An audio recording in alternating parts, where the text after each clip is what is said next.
If you get him up right now, we'll walk you out today. I got 40 years. I ain't did but 2. I got 38 more years. So these niggas talk about that gangster, shut your goddamn mouth, nigga. Willie D Live. So make a long story short, that's what happened. They indicted me on December the 14th. I wasn't here. I left. And watch this. I'm going to tell you something I said I wasn't going to talk about. Because I ain't gave you about 20% of what happened to me, but I was in prison. And I was asleep. Johnny Bonner. Yeah. Because I was number one baseball player, and I played shortstop. There was another boy that played good, too, though. He was close to me. I came out. I said, what's up? Warden wants you at the office. The warden? Because I ain't no warden boy. I ain't no trustee. You see what I'm saying? So I walked front, I go up there, they let me through. They take me in the warden chamber with a long table. I ain't told nobody this. You're the only one I told it. So, 3 DAs.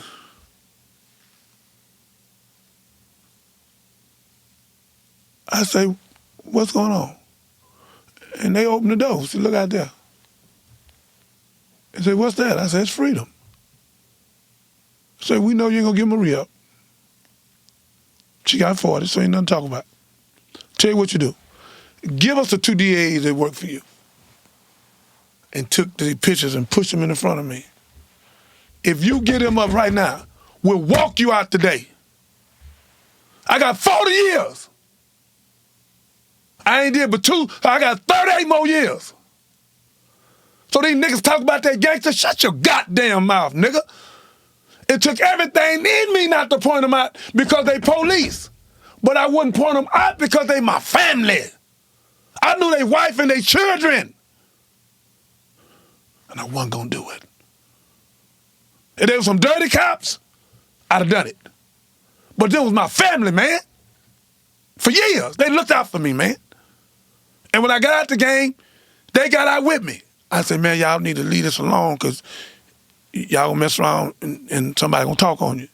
They said, man, we done made enough money with you. We good. We out. We all retired together. See? So that's what I'm saying to you. I could have went out. They was gonna give me my money, my Rolls Royce, my limousine, my Porsche, my 7 Cadillacs, my money, my jewelry. They were gonna give it all back to me. All I had to do was point out the 2. I ain't never told you that. All I had to do was point out the 2. That's on my mama. Hope my mama die. That's gonna be in my movie. I wouldn't do it. Did I want to do it? Mr. Willie D, yes, I did. But principal wouldn't let me do it. They were my friends, man. Them folks looked at me, had the paperwork where I could sign it. The warden looked at me and said, you ain't gonna do this? I said, I wish I could. I said, I appreciate y'all bringing me up here. I can't do it. At this point, how many years in are you? Say it again? How many years are you in at that time when they come 2 years. I had 38 more years. After 2 years. I had 38 more years to do. That was 1992 when they came down there. I went in 1988, September the 28th. They came down there in 1990, 91, somewhere in there. I've been there 2 years. And what it do, on my mama, if they were some dirty cops, I'd gave them up. But these were some good cops looking out for the neighborhood, doing baseball, giving stuff to the children, because they made a lot of money with me. A lot of money. Did you watch that movie American Gangster starring Denzel Washington? Yeah. So Frank Lucas recently passed. That's a similar story is where Frank Lucas gave up all of the people that was the cops, the dirty cops that were. But that's a lie. That were working with him. He gave up everybody, and I have evidence. So he didn't just give up the cops; he gave up everybody. Yeah. He gave up his whole family that he called down. His wife gonna take the witness stand in my movie. The first scene in my movie, when they give all the statistics, we're gonna do the statistics. How many people went to prison? We'll have the rap music, cold-blooded rap music. Are you talking about his real wife? His real wife talked to me about a year ago. Yeah. She told me, Johnny Bonner, Dr. Jeremiah. Puerto Rican lady? Is she Puerto Rican? I don't know. I ain't never seen her. I was on the phone with her. Yeah. Yeah.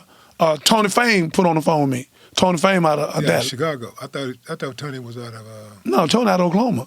He the one introduced me to Black Wall Street. Okay. But I've been studying Black Wall Street before I met Tony. Right. Tony put her on the phone. Tony Fame. Tony put her on the phone. He said, man, I got something for you. I just talked to Tony about 3 weeks ago. I said, Tony, I need you, man. He said, what? I need her number. He said, I'm a fan for you. I said, Tony, I don't care what that number costs. I'm ready to give him $1,000. I didn't care what it was. I need her number because Denzel, I heard Denzel say, if I thought he was a snitch, I never would have done the movie. Because I think Denzel bought him a Rolls Royce or something, I don't know. Mm-hmm. But I know Denzel ain't gonna play no gangster movie, and when he knowing the person snitch. Everybody's seen it like he just told on the dirty cops. So, we didn't give a damn about that. Yeah. But that's a lie. He told on his whole family, his cousins, his uncles. He told on everybody but his mama.